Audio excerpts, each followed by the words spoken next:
Good morning and pasok morning.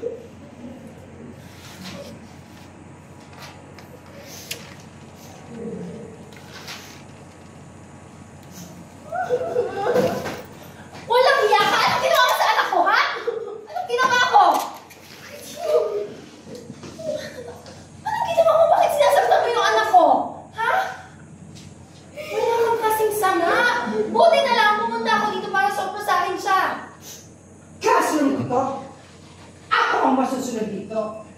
Sa classroom ko, ako ang magulang. Ako ang magdidisiplina sa mga anak niyo. Disiplina? Hindi disiplina ang ginagawa niyo. Parusa! Pinaparusahan niyo yung anak ko na parang kriminal. Lumabas ka dito. Labas! Hindi ka welcome sa classroom ko! Labas! Ah, ganon. Ha? Hindi ako welcome? Oo! Hindi ka welcome! Iwan mo ako! Iwan mo ako! Sunod mga bata, sunod. Sunod.